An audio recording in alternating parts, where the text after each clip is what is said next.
Sloan, do you have the Yes, questions? the document. So I have a platypus, a jackal, and a shrew in this room with me. Which one am I? Oh. I am. Let's see. I have a turtle I'm the and shrew. a dragon. I True. guess I'm the platypus. I think I'm the jackal then. Yes. I love this process of elimination. On the What is- shoulders what of is- giants, 20 burning questions. And then at the end, we figure out what the true answer is. That's how 20 questions is, right? Yeah. Yeah. Yeah, I'm thinking of a mineral. That's a weird. Like it has. An What is enemy's it? an Like enemy. a person, an animal, or a mineral? Yeah, or What? animal, vegetable, or mineral. I haven't played 20 questions in literal years. I've never played 20 questions. I've Very absorbed it simple through game. cultural Little machine osmosis. that plays Yeah, me I wasn't allowed video games as a child, and neither were a lot of my friends, so it didn't So leave us 20 with many. questions isn't a video game. Yeah, surprisingly. Oh, I see what you're saying. You played 20 questions because you didn't have video games. Yep. Sloan, are you still there? Yes, I was like 75% sure you couldn't hear me, so I just did that. Oh no. Oh no. I heard you very quietly, I think, maybe. Eh. But people just keep talking. I'm sorry. You little chatterboxes. I never talk.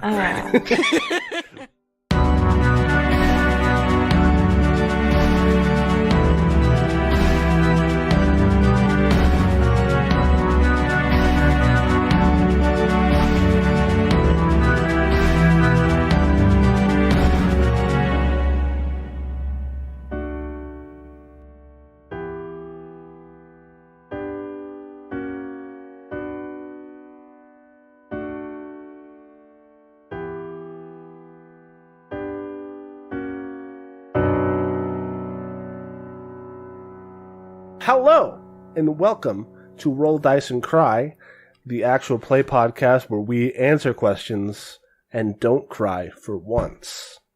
Maybe. We will I'm also personally not always cry. I'm crying. also with crying. Crying. Oh boy. I'm Leave that always one. crying. Get on my level. Hello, today is, at the time of recording, it is December 8th, 2018.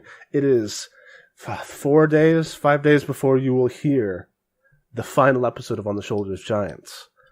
And Good I really riddance, hope- am I right? Bye. This shit. Yeah. But we have, we're doing like a post-mortem thing. We're doing 20 questions. We requested questions from all sorts of from folks from all across the world. I mean, we just asked the listeners, but like, there's a lot of you. And we got a lot of questions. And we got a lot of questions, but we pared it down to 20. Oh, also, my name is Zachary Frederickson. You can find me on Twitter at OfficeGettingGod. It's been a while since we did introductions, so I'm not used to them. But today I am joined by Emily Riesbeck. Hi, I'm Emily. You probably know that I play Zara. Find me on Twitter at Blue Valkyrie. Read my webcomic of the same name in spring 2020. Buy my book, but that's a while away, so mark it on your calendars now. It's a while away. Hey. I have it marked firmly. I'm so excited. I'm also joined by Nikita. Hi, I am Nikita, also Chander. You can find me on Twitter and Tumblr at Chanderclear, and I play my boy Ford. Additionally, Mari Costa. Hi, I'm Mari. I play Radiant. You can find me on Twitter at Marinskos, and you can read my webcomic. It's perrytale.com. And last but certainly not least, Sloan. Hello, I'm Sloan, and that is my name, and I play Adeline, and my Twitter is, I changed it, so now it's _Sloan Zone. Yay! That's cute. Yeah, I said follow Sloan on Twitter at FC on an interlude recently. That's okay. And I was wrong. I kept FC. It's so if you go there, you will still find me. Nice. Yes. Sloan Zone is a good Twitter name. Sloan Zone. Sloan is great. Yes.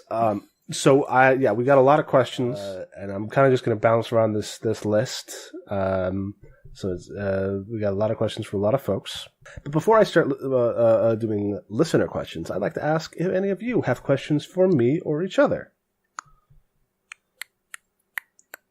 Probably should have prompted us to done this earlier so that we could think about it. So on the document that I listed all of the questions in, if you remember, the very first thing I said was questions from the cast. I wrote that on the document. And nobody filled... The document that we all read very carefully, yes. Nobody wrote anything in it, but I None of us know how to read. Anything that isn't on Discord is just gone from my mind. I'm an English major. I don't read. I'm in art school. I haven't read a book in 50 years. Okay, I do want to know at one point Kevin turned from a joke that I was really insistent on into a character who was going to show up. Fairly early, probably. God bless. I mean, a lot of those jokes from the beginning, from episode 0, like became things, right? Yeah. Fantasy Skrillex is a thing. Kevin is a thing. Long Legs Man. Long Legs Man was Man. Oh my God. Long Legs Man is extremely important within the mythos of the Endless Sea. So not like I didn't write it down until a little bit before like that was I wrote that when I started writing the front for that episode, for that arc. That was when I decided that Kevin was going to be there, and that he was like a mostly decent dude. But yeah, it didn't take long. I like Ford's thoughts on the people that he knew before he was Ford were very vehement. Were very what? Vehement. Yeah. Is that how you pronounce it? Yeah, is that how you pronounce it? Or vehement? I thought it was like vehement. I don't know what. Yeah. I've always said, I believe, correct. Oh, I thought the H was silent. I don't know. Wait, wait. I think you know what isn't silent? Me. Okay. We'll see. Vehement. We'll see about that. Okay, vehement. I was close. Vehement. Okay, sorry. Yeah. No, But yeah, Ford had very strong feelings about the people that he was with. Yeah. And I don't know, people like it was a rough time in his life, and I thought about how you tend to enlarge, or how you can possibly enlarge problems, and like petty things can get bigger in time if you are looking at them with a resentful hindsight. Yeah, no, it's very good. It's just that Kevin started out as like a joke, literally based on like some post I saw somewhere, and the moment he showed up, I was like, well, I'm in love now. This is great. I think it helped. I think you drawing him helped. Okay. Make me like decide to like make him a thing. Okay. Yeah, that was the only question I had. Okay. Does anybody else have a question? Who's your favorite NPC? Yeah. Who's your favorite child? NPC congeniality contest. That's one of the questions someone else asked. Oh shit. It is. Yeah, so we'll say that one. I have kind of a question. And it's going to sound like I'm putting everybody else on blast, but I'm actually kind of interested in hearing everybody's thoughts, which is why is it after all this time that some people are still hesitant to trust Zara? Like, I feel like I do feel like there's a little still of like distrust there, and I think that's pretty interesting. I'm wondering like what the rationale behind really that is. Interesting. Adeline started in a place of deep distrust, and I feel like she's come leaps and bounds. That's true. We went on a little mini adventure this arc. We That was did. fun. I mean, we've gotten to the point in our relationship where instead of just like low key not trusting each other, we're like willing to like call each other dumb shits to our faces. So that's progress. That's called growth. That's character growth. It's character growth. I think for Ford, it's that Zara seems to be willing to go to very great lengths and to ignore like some red flags for the sake of progress. Yeah, I mean that's true. I think that's something that Ford himself is like getting over. You're culpable for that, Ford. Like, you're part of that. No, like, absolutely. But sometimes for Ford, at least, it goes too far and he's like, wait a minute. What am I doing? Plus, the last big thing that Ford was made culpable in was at the point of blackmail. Also, there's that, yeah? You got me there. Where Zara was like, I will tell everybody about your past if you don't help me with this thing. Well, you have to be sure sometimes. Yeah, sure. You have to have an insurance policy. I mean, listen, when the moon comes into play, there's like no questions asked. But when it comes to like actual other people, Ford's a little bit more careful. Fair. Mm-hmm. I think. Yes. I mean, there hasn't been much of a turning point for Radiant and Zara, has there been? Like, I think one of the questions was like one thing that you wish you could have done a little bit more of, and so maybe I can talk more about that later. But I will say that I think that one thing I would have liked to explore more of is that Radiant and Zara didn't really have I think of a lot of the pairs, like Radiant and Zara kind of didn't really have a lot of moments together. Yeah, I don't think for the time that we had, that's a bad thing. It's just it didn't come up, and I hope it comes up like season 3. Yes, that's correct. 2 for Oddsock, 3 for General. But yeah, like they haven't really had a moment yet. I don't think so. Radiant's still like, oh, magic, huh? Weird. It would be very interesting to see what happens if Radiant and Zara are ever like a duo on an arc. Yeah. I think there also might be a shift because Radiant has been very adamant about like God's magic is the best magic, and he doesn't have that anymore. So he's going through some shit right now. Listen, so Radiant's been broken down. Zara just needs to build him back up. Oh no! I can rebuild him stronger. Radiant, with you want like robot a arms? He hasn't have been the broken down. technology. He's an immolator. He's fine. It's okay. Do you want a robot arm or not? That's fair. I do. Yeah. So we'll just take that pesky, fleshy, disgusting arm off, and we'll replace it with a nice, clean chrome robot arm. Shiny Shadowrun, is that you? Can you imagine, like, okay, so Radiant, but his legs are replaced with, like, human-sized legs, so he's very tall, but his arms are still very small. Oh, like that shark from the beginning of the Purple Legs, of the Purple Meadows arc, the Purple Legs. Leg shark. Yeah. That's just what a lark is. That? Also, here's a secret taste into the mind of Mari. When you were asking for like, oh, what kind of mutation would you like Radiant to have? I genuinely thought about making him taller just for the fun of it. Oh, that would be good. That'd be good. Next time he gets a mutation, I'll do it. I mean, we can cut this out, but I mean, maybe he's been growing. Maybe it wasn't an immediate thing. He's but tall maybe he starts now. growing. It's less weird for me to ship him with the stuff. Only short one. I don't want to be the short. Adeline starts shrinking. There we go. I really want to go on an adventure with Adeline, so Ford can get some fun mutations too. Yes. All right. I think, Sloan, you answered the question already about that you still distrust Zara, but the fact that you distrust her less she's grown. Is progress. Yeah. Is growth. What's that? Growth. Okay. Do Mari or Sloan have any questions? Because I think Emily and Nikita both asked one. Not that I can think of. Not that isn't already a question from a listener. So I think I'm good. Yeah, we did get a pretty comprehensive list. I thought I had highlighted some questions. I did not, so I highlighted 2. I hope that is okay.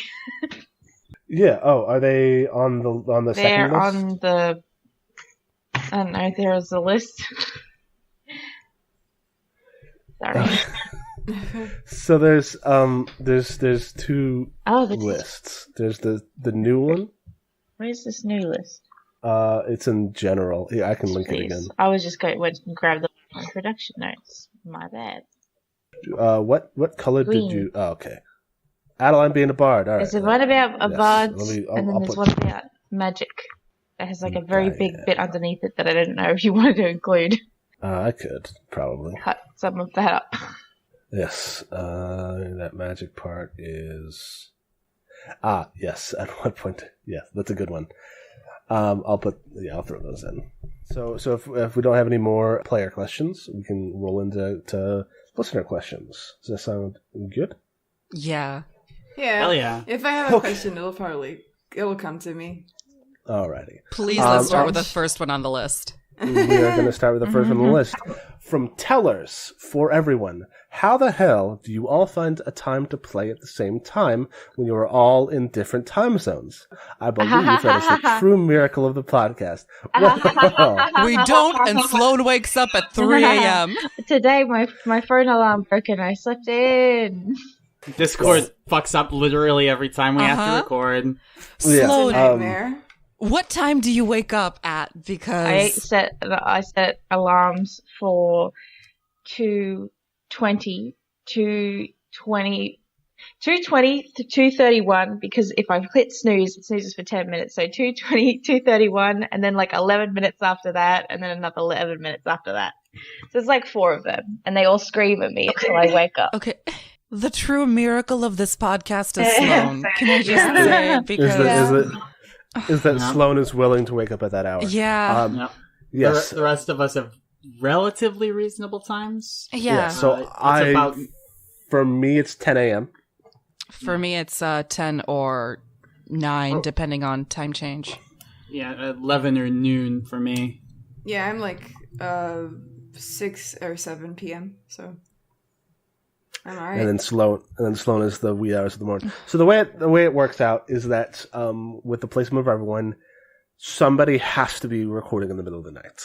I don't mind it being me because I got bad sleep. I'm bad sleeping anyway. Who cares? It does suck, and I thank you every day for that. It's the weekend. I yawn.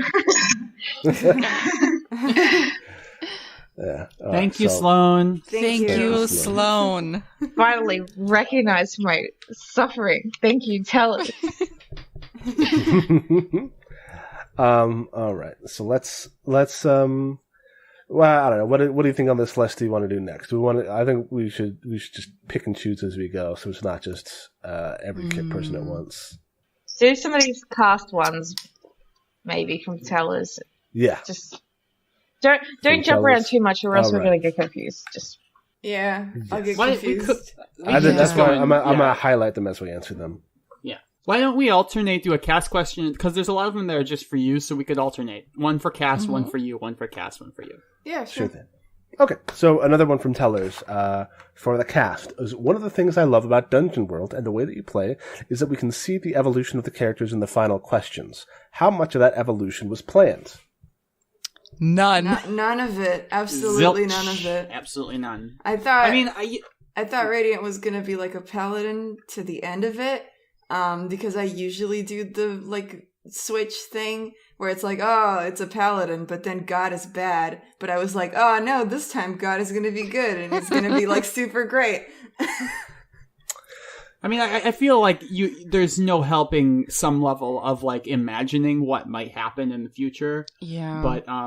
But one thing that I sort of have come to understand as someone who's played a lot of specifically Powered by the Apocalypse games and run a lot of Powered by the Apocalypse games is that the best laid plans, et cetera, et cetera. So I try. Sure. I try to. I personally try to I'll plan vaguely and maybe for I'll think about things, but at the end of the day, I leave it up to whatever happens. Yeah, I guess. Yeah. Aside of this, like another side of this coin is that I would like to know is what stuff, how have you diverged from your initial idea? Adeline's on a bar now.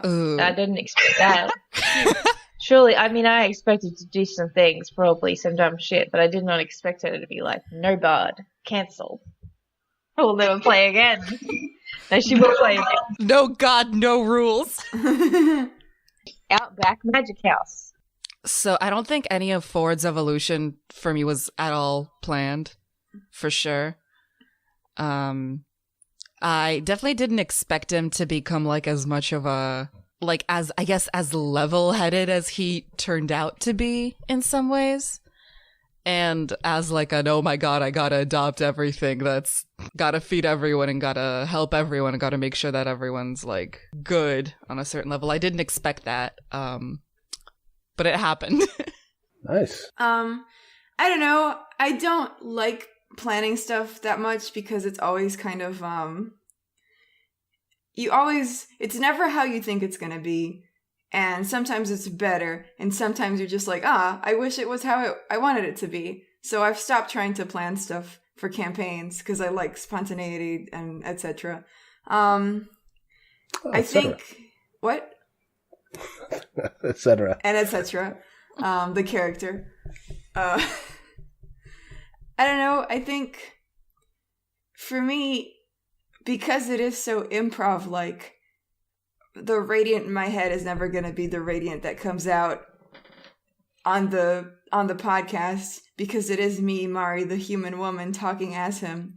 And I have a very specific way of doing improv that is not particularly radiant, but it might be the next character that I do because I wanted to make it easier for myself. Maybe. Wink. Wink. Nudge. So yeah, I didn't expect anything. I had no expectations, but I am happy with what happened. All right. Another feature of the dungeon world I love is the bond system. How often do you forget you have bonded with one another? How to use bonds as role-playing starters? Can I start? Yeah. Because here's the thing. I would completely forget about the bonds if it wasn't for Roll20 and the fact that I have my character sheet up and I needed to like roll from. And the bonds are like right there in front of my face, like every single game. But I don't know how much the bonds like affect my role playing. I think we didn't like so much end up using them as like a role playing starters as like a role playing affected the bonds in turn. But I do very much love the bond system. I think it's very interesting and it's great. I actually, I don't like the bond system that much. I mean, it's not terrible. I have nothing against it. I think it's one of Dungeon World's weaker ideas. I think that I don't think it really affects the way I role play very much, like what bonds I have with anybody. But I will purposely try to do that. But I feel like bonds are better as a jumping off point than as something that constantly changes. And I feel like the bond system in Dungeon World sort of just becomes a way to get an extra XP once in a while, as opposed to being something that I put a lot of meaning into. And maybe that's my fault. Yeah, do you think there's a way that it could be more meaningful to you? Nah. Honestly, I feel like there's another system. Another question I was looking at talks about our favorite system, and I feel like the influence system from Masks is like the bond system, but it's a little more interesting. Okay. I mean, the problem with the influence in Masks is that it doesn't have any description. It's just you have influence. Yeah, that's true. But you have bonds in Masks too, but they're only a jumping off point. Yeah. We'll get to that. Talk about systems. Mari? Yeah. I don't know. I don't think... I think maybe they are maybe good for starting and also to keep track of what the relationships are by the end of an arc. I think they help in that sense. But I haven't looked at them in a while, and I don't feel like I need them very much. The bonds that I really like are the ones in D&D, because they always refer to NPCs. So you get to make a character that's related to your character, and that's always my favorite part of coming up with a character in D&D, is coming up with more NPCs that are like part of their backstory. You like to know a guy. Yeah, I love to know a guy. So yeah, bonds from Dungeon World don't do it for me as much, but I like the XP system for it much more than D&D. So overall, I prefer Dungeon World. That's fair. Sloan. I like bonds enough. I think the character that I used it the most for is probably Zara, because that was like that bond was like very much what their relationship was about. Like the first one, which was like Zara does magic, and I hate that. I do the thing I do like to do with Dungeon World bonds is I always pick from the default ones, because like you can make up your own, but where's the fun in that? Because you're going to do that later anyway. You're going to change it to whatever you want. Mm-hmm. So I like to pick from the default ones and have it develop from there. I think they're kind of fun. Yeah. So I guess I think about it with my role-playing a little bit. Also, Adeline was writing a song about Radiant. She didn't finish it because it changed. Truly a tragic loss. It's an evolving song. She keeps like scratching shit out, like, oh, Radiant is such a good boy who never swears. Ah, shit, wait, She no! just looked at it recently, and the title is like Radiant the Paladin, and she just like crunched it up in her hand and threw the whole thing away, like, well. Oh. I've been working on this for years, and he just tweeted it. Oh God. All right. I guess I can do one for me.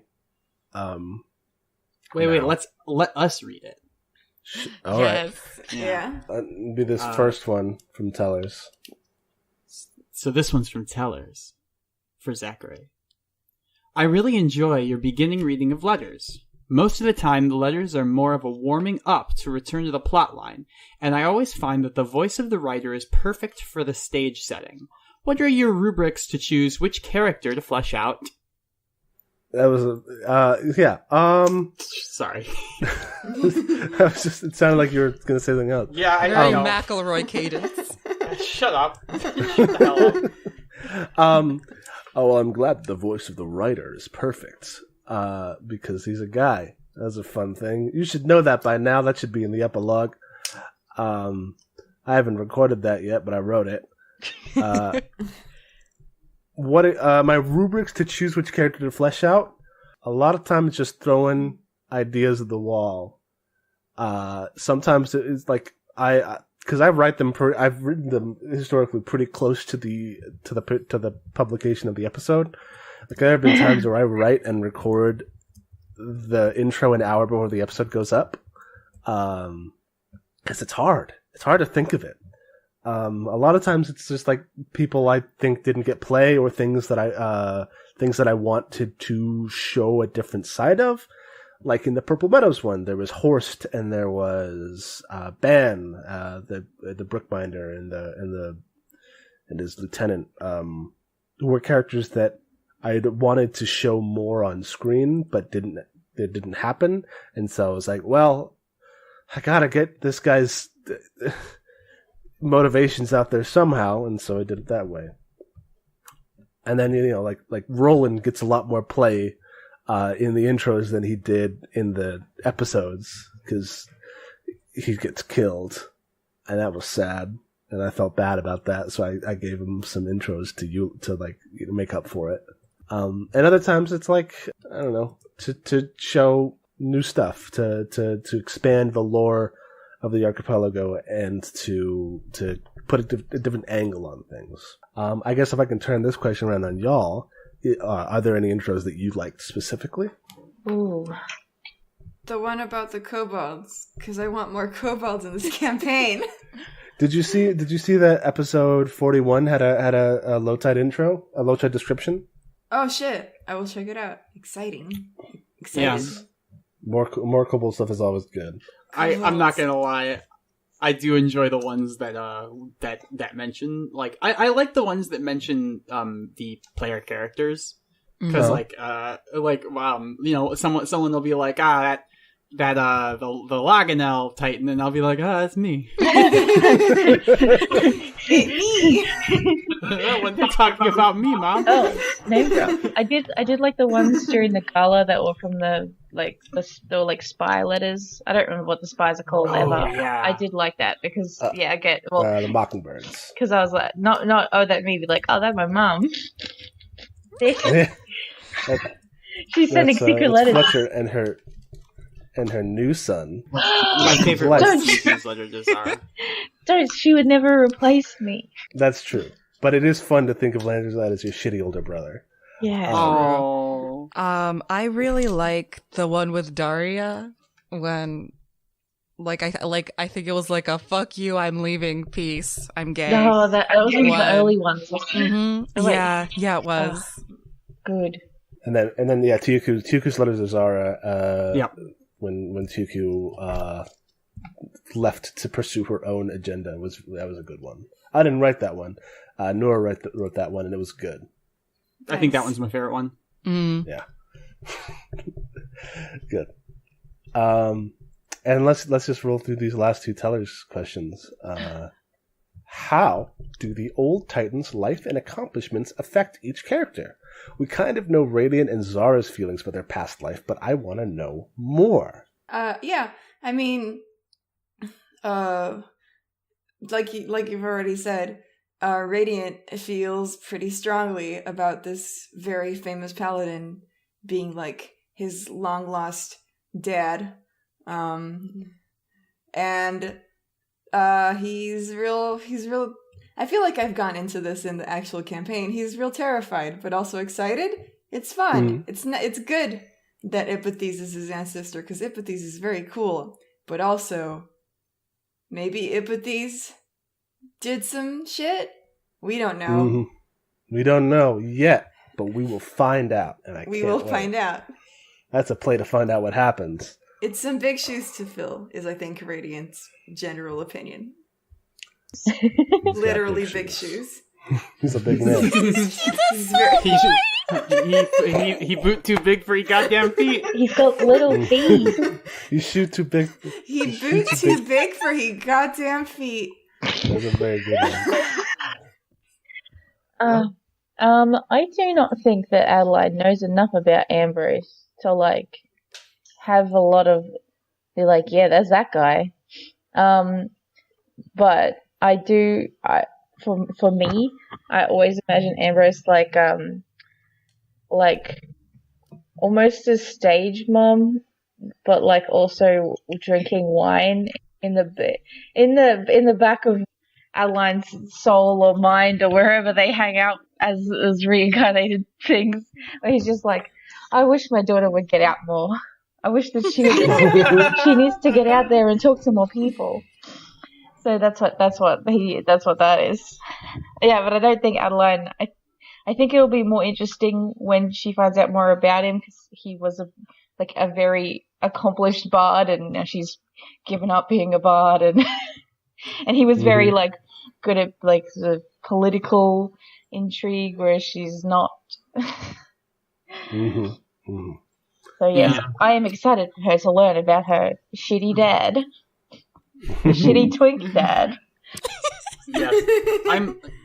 I am excited for to learn about Arto and Ambrose's inevitable wine friendship, because I feel like there's a lot of shitty wine drunk sobbing going on there. That's real.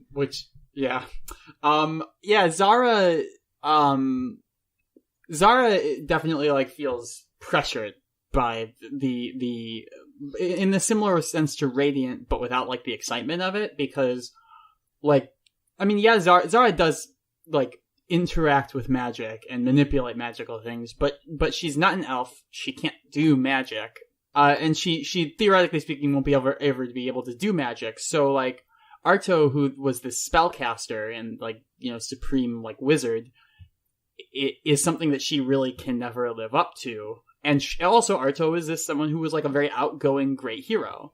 and Zara is not outgoing. She's not particularly brave, although she's sort of getting there.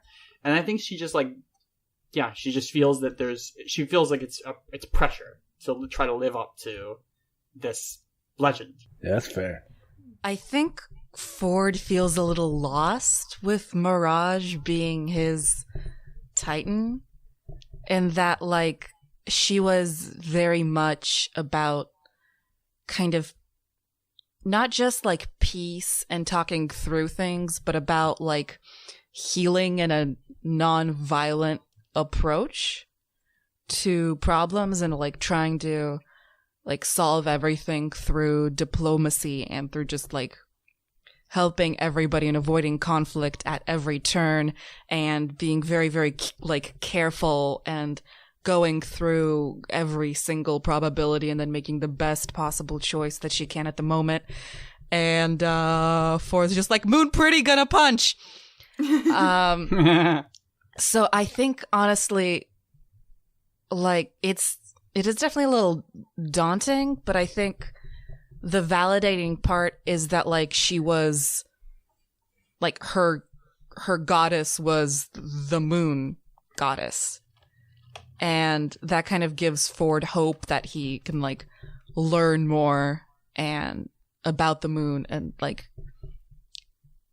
get that lost knowledge back.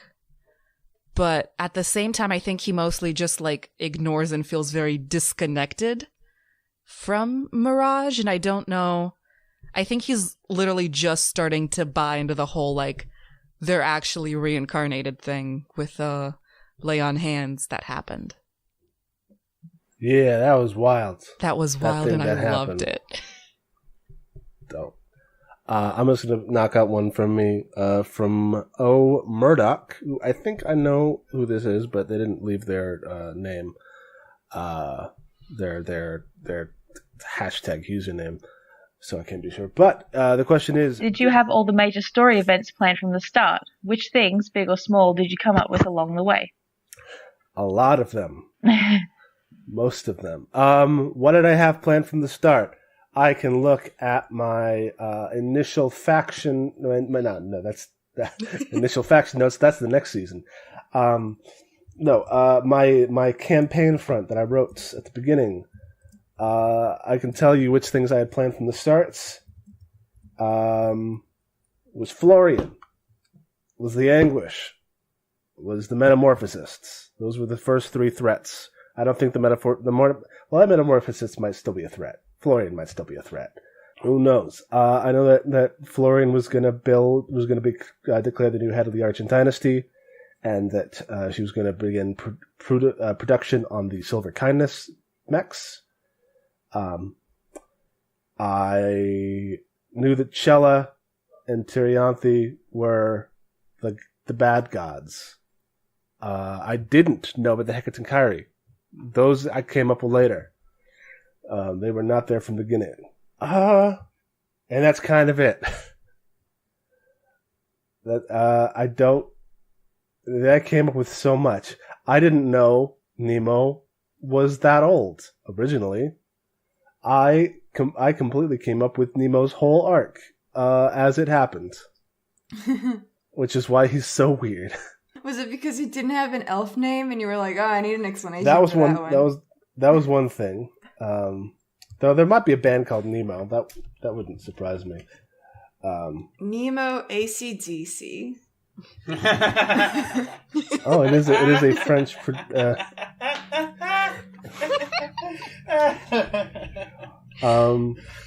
Yeah, it's just the letters AC and the lightning bolt DC.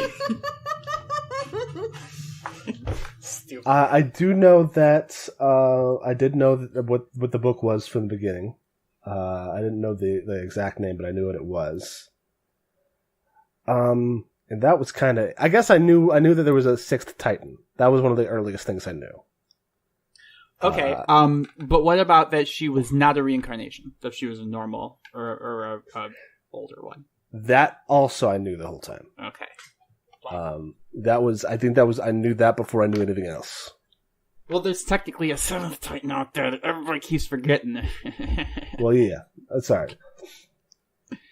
Wait, a 7th Titan? King Valentine. Oh. Yeah. Yeah. I don't know if does he count as a Titan? His predecessor was, and he's a reincarnation. I would say he's definitely a Titan. That's true. Wait, can we just make up Titans? The mayor of Low Tide is a Titan. I decided that. No, fair. This was established bit of fiction. I just made this up. That's not fair. He's literally. You know what? I'm not going to get into it with you. I'm going to rise above. That's so Zara. Because we have high tide in Valentino. Stupid. Shut up. So yeah, what I guess those are the major story events I had planned from the start. I came up with a whole lot of stuff along the way. So much of the stuff I came up with along the way. Anyway, yeah. So we Teller sent us some good, like a fun list of character development quick cues that we're going to try to blow through. I think the round robin has gone. Is it on Sloan or is it on Emily? Yep. Sloan, Emily, Nikita, Mari. Okay. Oh, good. At least go first for this one. All right. Yeah. Okay. So it's time for fun character development quick questions, which are Hogwarts house, time, period, and place to travel to. I guess, or we could branch it out to AU. It would be fun to be your character be in. Ooh, that's a different question. That's a completely different question. I wasn't ready. Question though. Sorry. It is a fun question. Pokemon team, music they listen to, and what crime they would be arrested for. Yeah. It's fun. So we're going to start with Sloan for Adeline. Oh, I hate to go first for this one because it's too much pressure. Okay, Hogwarts house. Probably Ravenclaw. I think that sounds right to me. Time AU.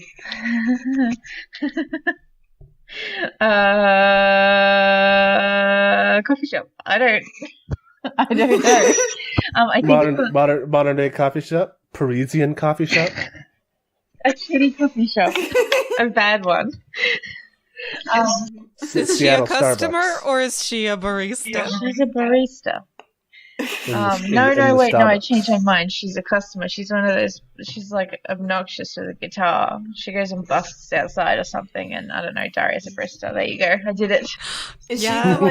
Is she the poetry furry from the Max Goofy Son movie? What? Exactly from an extremely goofy movie. And Daria, I roast the beans by hand, by which I mean I just stick my hands into the roaster. That's Daria, not you. But if she was going to travel to a time period, within canon, it would be what is the biggest? It would literally be Titan times, because she'd be what's the biggest, coolest story that I can go find some stuff about for songs, and it would be that. So, yes. Pokemon team. I have been doing this for the last 3 minutes or so. So, this is real rough. Obviously, we have to have Cricketune because that's the music boy. If within the group said that they get a legendary because that's their Titans Pokemon. So, and I'm gonna maybe say this wrong, but there's Meloetta, who is the music one. Yeah, that's right. That's right. Ambrose's. Yes. That's Ambrose's Pokemon.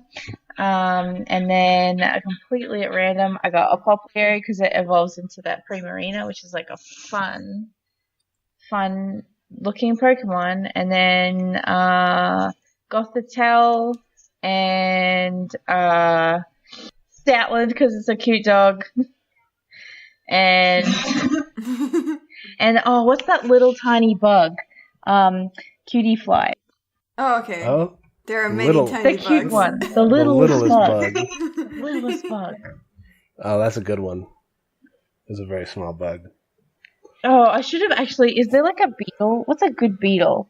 Hang on. Oh, there's all sorts of beetles. I know, but there's bug Pokemon, but a really good beetle-y one. Heracross. Heracross is a great beetle. So instead of Stoutland, a Heracross, because Bug Mom. Bug Mom. A shiny Heracross. Yes.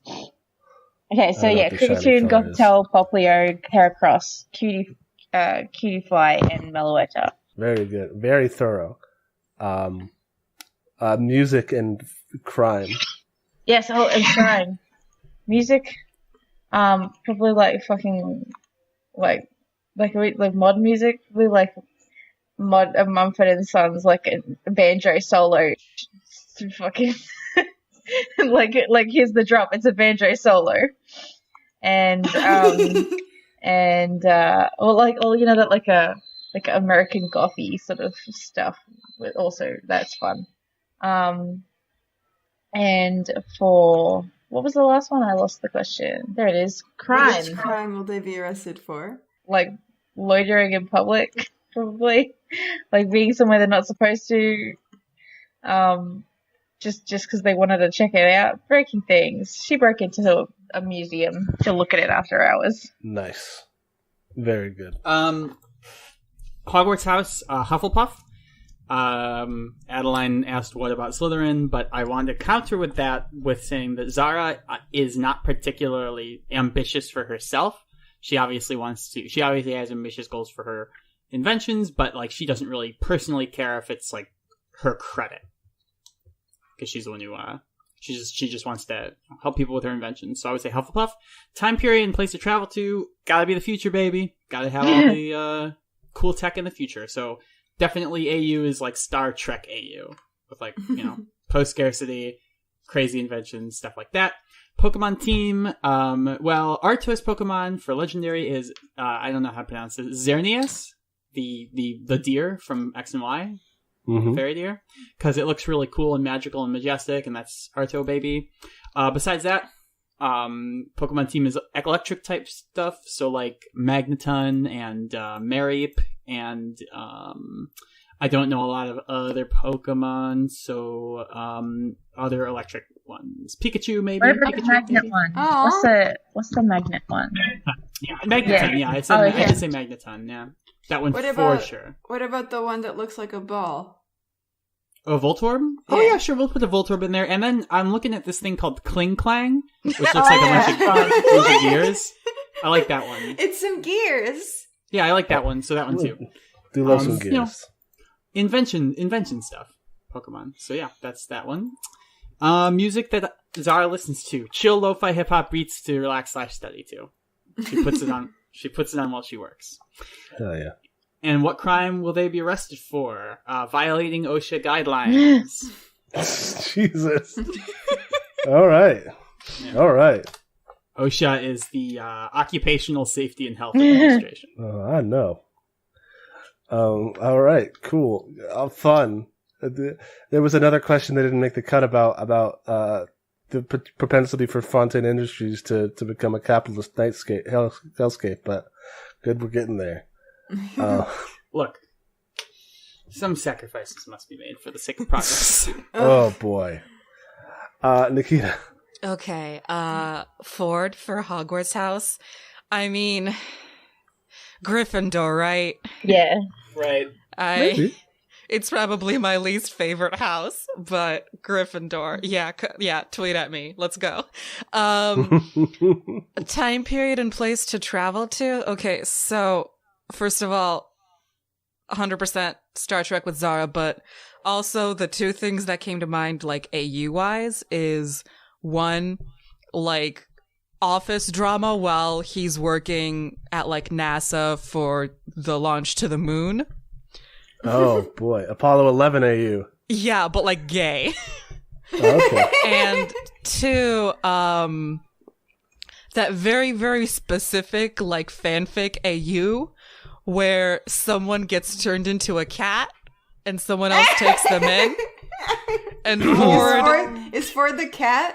No, Ford is the criminal that takes in the person turned into a cat. Who's the cat? Calico, clearly. Yes. Is this a real like AU that people make fanfic of? Yeah. Of course. Yeah. It's really popular. No, fucking. I gotta look some of this stuff I've up. never heard of this one. This is real. That's amazing. Somebody please write fanfic about Zara getting turned into a cat. That's so good. It's a plotline in Tokyo Mew Mew where the love interest turns into a cat at some point and she takes him home. I know Tokyo Mew Mew. I know. Yes, I remember that. That's Tokyo Mew Mew is that primo like garbage. I was also gonna call it a fruits basket. AU. Speaking of fruits basket, come back 2019. True. Okay. That's just me. Pokemon team. Valor. Yay! The music. But I mean, I never played Pokemon. I watched like the first season of the anime. I don't know anything about Pokemon. I played the Pokemon Go game though, so Team Valor. Oh, that's what that's from. That's, yeah. That's the. I need to know if Ford would have like a Machamp. Okay. He would have. Here's what Ford would do. Here's what Ford would do.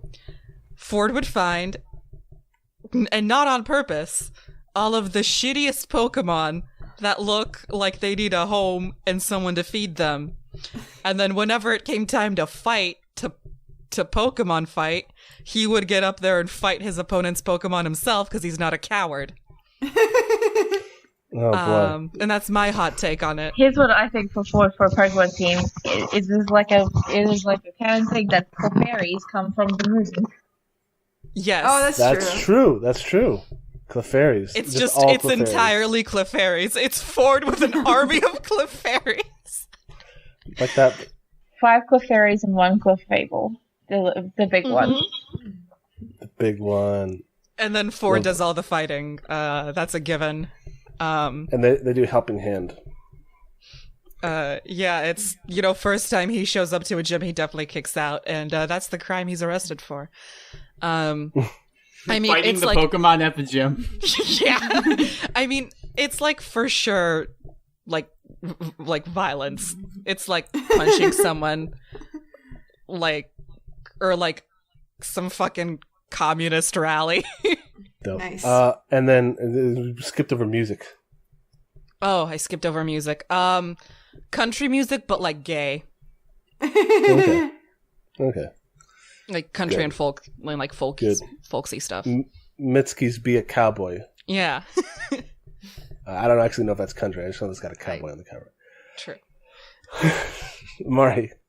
Yeah. So I thought a lot about Hogwarts House, and Gryffindor is the most obvious one for a reason. I thought about Hufflepuff for a little bit, but I was like, no, he's not. He's killed a man. It's Gryffindor. It's fine. That was my metric. Yeah, everybody remembers the part in Harry Potter where they go to Gryffindor and they're like, Harry, you gotta kill a guy to get in here. That was Ron. That was a pitch perfect Ron. Ron Weasley, nice to meet you.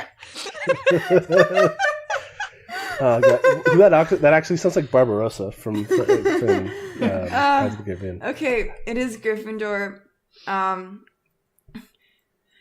Because alternatively Slytherin, but his ambitions are too linked to God to be his own. He just wants to do stuff for God, but he's not loyal to anyone else in particular, so he's also not Hufflepuff. Anyway, he's a Gryffindor. I can go into this very at length, but I'm not going to. Time period and place to travel to.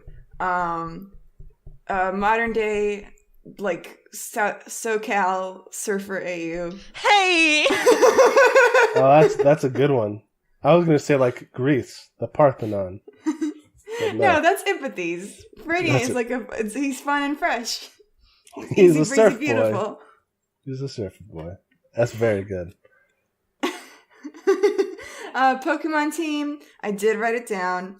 It's Lapras, Crabrawler, Wooper, Chinchou, Dratini, and his legendary is Big Dog Suicune, because I love him.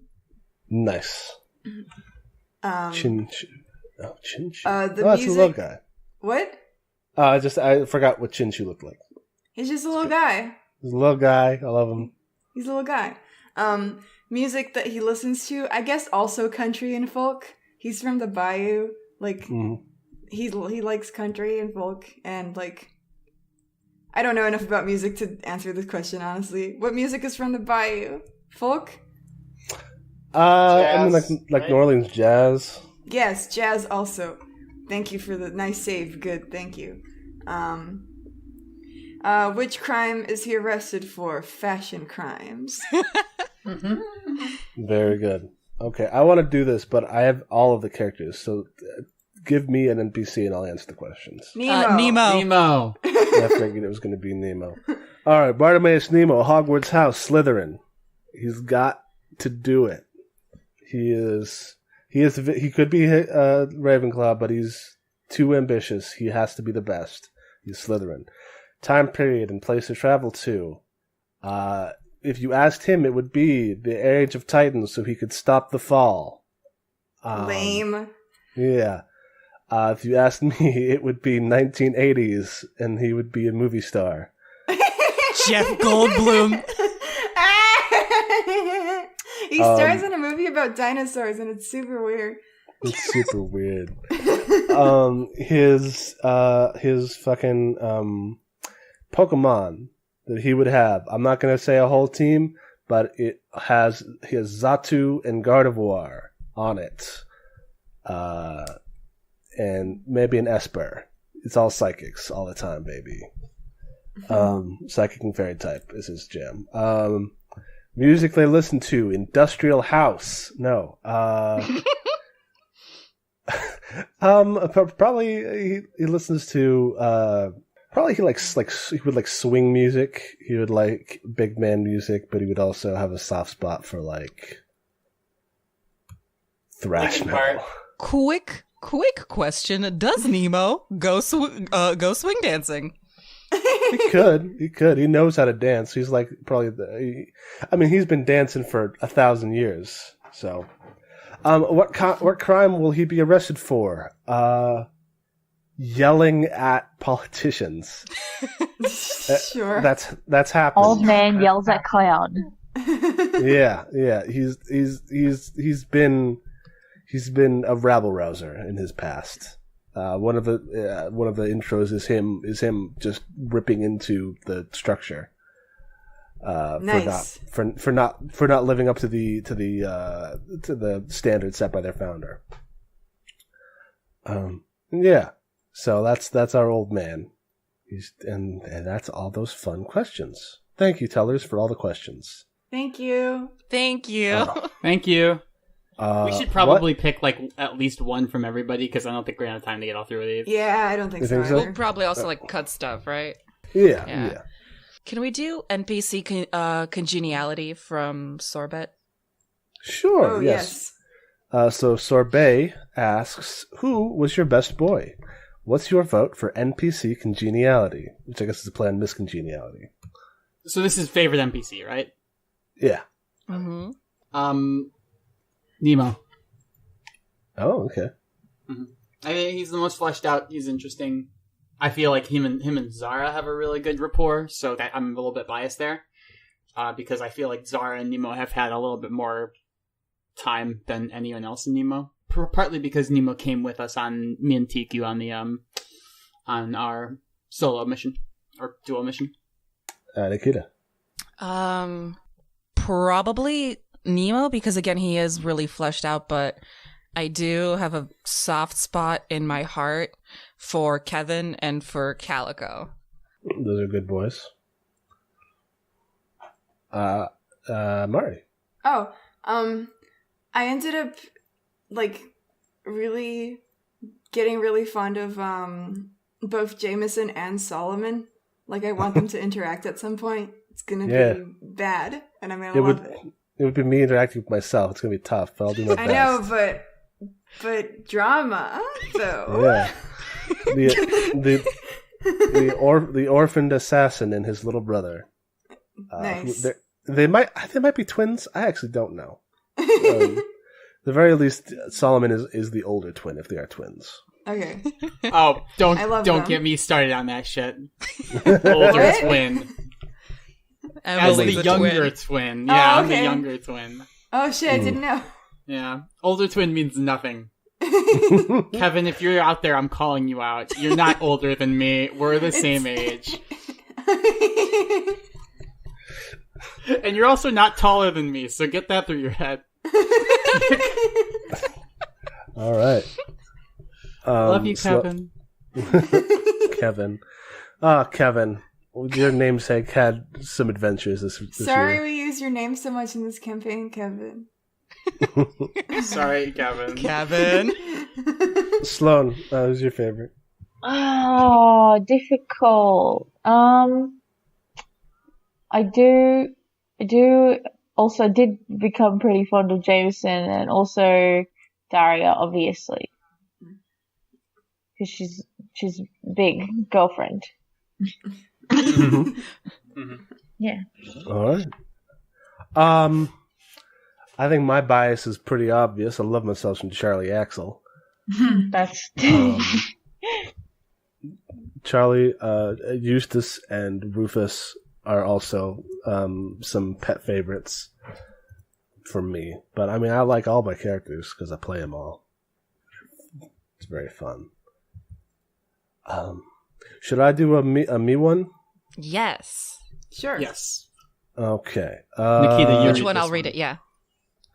I don't. Pick one for me. Oh boy. Pick one from someone who hasn't gone yet. Mm-hmm.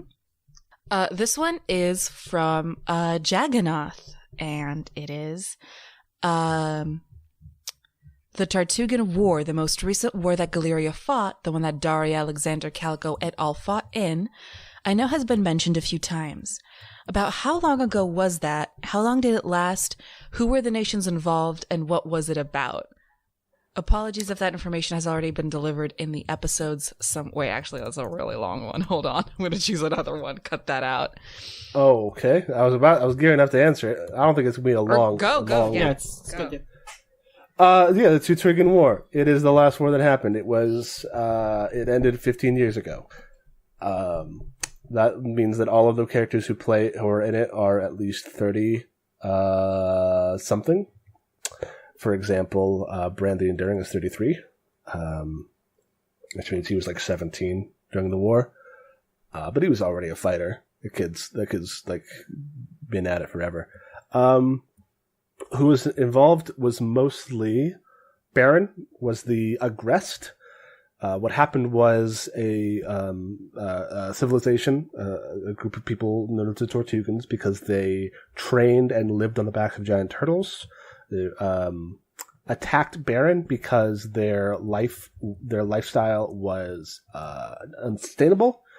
They didn't have the land to they didn't have the amount of land and resources to support their growth because they lived in the back of turtles and not on the back of behemoths. And so they attacked Baron for the resources, which was a bad move, but one made out of desperation. And then Baron fought back, and the Galerian Armada was involved as well, because Baron does not have a navy. The navy of the archipelago belongs to Galeria, and so they were allies in that war. So it was about food and material resources, which a lot of conflicts are about, and that's been talked about a little bit. Obviously, Alexander had a lot to say about it. Daria had a lot to say about it.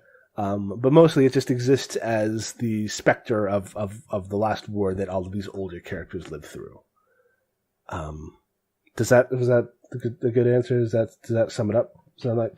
I think so, but I have a follow-up so. question. I have a follow-up question for that, actually, Sure. that I just thought of. How many, if any, like Tortugans are now living on the archipelago? I think a fair few. Would be fair to say. None in Galeria or in Baron, who are both still fairly maligned against them. But I think a group of them probably live in the northern half of Zoliat, and some of them probably live in Castellon, which has a lot of space. I mean, Valentina. I don't think Valentina would actually take in many because they're fairly isolationist. Mm-hmm. That tracks. Probably a few, maybe, but not a whole lot. So that's what I would say about that. It kind of sucked. War sucks. This war was bad. It would have been better served as a humanitarian effort, but the Baronets and the Galerians in charge did not see it as that way. They saw it as an attack and decided the best way to respond to an attack was with force, and thus it went poorly for lots of people involved. But it allowed Florian and her crew to advance in society, and eventually take positions of power within that society, which I don't think is necessarily definitely doesn't justify the war, but it's like maybe the only positive things that came out of them were personal successes, and those do not outweigh the cost of war.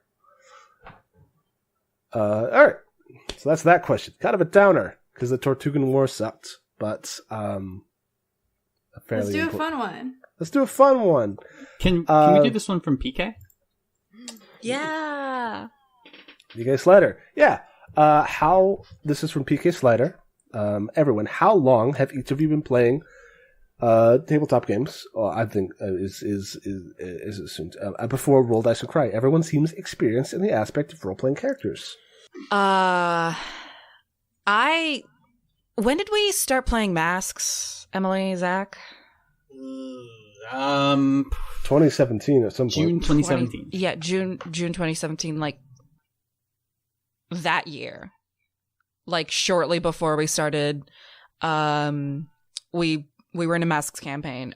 Shortly before that, I ran a short D&D campaign from some of my friends. I hated it because I had never played D&D before. I had never played a tabletop role-playing game before, and it was just super stressful for me to run it and keep track of all the numbers. There's a lot of numbers in D&D. Yeah, and then that was like pretty much it. Like, we had that Masks game, and like that was it. But I did a lot of theater as a kid, and I do a lot of writing. It's like a hobby and stuff, and I read a lot, so I guess that helped with role-playing. Yeah. Yeah, so like a year. Less than a year. Wild. All right. I don't know exactly how long it has been. I think maybe 2 or 3 years. And I started with D&D, and I actually started playing with Sloan. So it's really like, I feel like there's like 1 or 2 campaigns that I've played that Sloan has not been there. And one of them is like the school one that I do in school, and the other one was one I played with Zach. But yeah, it was really fun. But yeah, it's D&D for a while was kind of like a fast and loose sort of thing, because I started playing after listening to the Mabim Bam Adventure Zone podcast. And I'd always thought D&D was like a fun thing that people did when they had friends, but I didn't have friends. So I didn't play, but then I was like, I'm going to go online and do this. And I did. And I really like it. And like I said, it's always been like a really loosey-goosey sort of no rules, just rights, just do whatever you want as long as it's like within some parameters of logic. And that's always worked out pretty fine for me. Milestone leveling up also helped a lot. No numbers. I hate them. Oh yeah. No numbers. Fuck numbers. Which is why I'm also really fond of Dungeon World, because it's so simple to level up and to do things. I DM'd a campaign at one point, and it was very fun. It didn't last very long. I spent an inordinate amount of time planning backstory for it, and then I just kind of like wrote everything down so like poor Sloan could like read all of it because she was in it, and I was like, here's what was gonna happen if you played one more session. It was good. Thank you. But yeah, that was my experience with TRPGs. Aside from Gender Rolled and D&D, I think I only ever played Emily DM'd Farflung one time, and that was really fun. I played like a cool dictator lady, and then Emily got to play her son, who's very fun. I like Farflung a lot. Yeah. Farflung is cool. We should go back to that sometime. That same, like, me and Mary started playing at the same time. I'd always try to get people to play before that, and it's so hard to get people to play games. Please, I would like to be a dragon or something. Come sit in a room with me. But no, so yeah, like I think like 2 years, and I've only really started with D&D, and then I played Dungeon World, and that's pretty much it. Oh, I did play, what is the one, we can cut this bit. Well, what's the one in the Friends of the Table that they played somewhat, was somebody was getting chased by a wolf. Rooms of the Future. There was Doomed Pilgrim in the Rooms of the Future, which is part of the Sunderlands. So what is it called? What is it called? The Sunderlands? Sorry, I played Sunderland once with some randoms online, and it was like one of them was like a doctor, one of the people was a doctor, and I was like, I can't be here. There's a doctor in here, like a real doctor. Yeah, that's fair. That's fair. Emily. Actually, this year will be the 10th anniversary year of my first time ever playing a tabletop role playing game. Whoa! My first game ever was D&D 3.5. Right before I think 4th edition came out, I played a human wizard named Rachel. Before that, I did roleplay because I was on part of a forum. Okay, so I was part of a forum for people who were very interested in lucid dreaming, so you can imagine how many friends I had in high school. And that forum, shout out to, I guess, the forum LD for All, which I was a part of for a long time, and I met a lot of fun, cool people there. Some of whom listen to the podcast now, actually, so that's cool. Nice. Hell yeah. They played this version of, it was like play-by-post of Mafia and or Werewolf, if you know that game, like the party game. Mm-hmm. I was play-by-post, and because it was play-by-post and it was like done over the course of days, they added a role-playing element to it. So I role-played in that, but my first role-playing game was D&D 3.5. And that was 10 years ago. With some friends in college. Congratulations on your TRPG anniversary. Thank you. Congratulations. I started playing when I was a little kid. Really? I have not played the entire time, obviously. My very, very first game was, I was probably like 9 or 10, and my cousin, who was like 2 or 3 years older than me,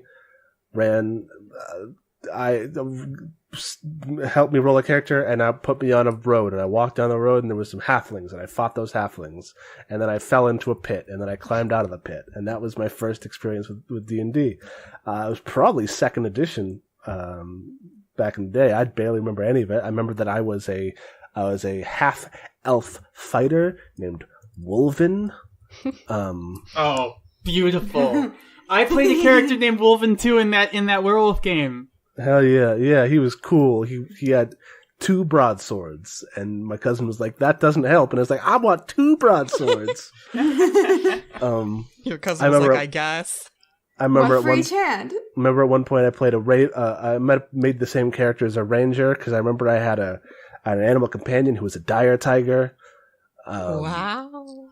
And I remember there was one time where my cousin made the town that I lived in burn down because it was part of the quest chain, and I was like, "But I know summon water. Can I summon water and put the fire out?" And he said no. Oh no. I was like, okay, that tells me everything I need to know about this game. And then I didn't play for a long time, and then I played in high school. I played some D&D, Adventures League at some game shops. I played a lot of 4th edition in high school. And I started playing again a couple years ago. and it's been real fun. I ran a D&D campaign. Mari was in it. Ran a D&D campaign. Emily was in it. That didn't last very long. I really liked my character in that campaign, though. That was a fun campaign. It was a weird eldritch horror fantasy game. That would have been cool. But life happens. Then I've run a bunch of stuff, and I like running stuff, and I like all of you, and this is really good. So how long I've been playing? A while. It's a lot of fun. Oh, I have an addendum because I just remembered this deep unearthed memory from my mind.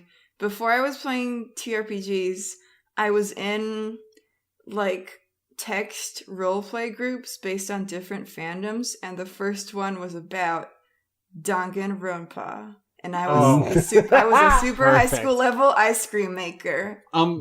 That's extremely good. I love that talent. That's awesome.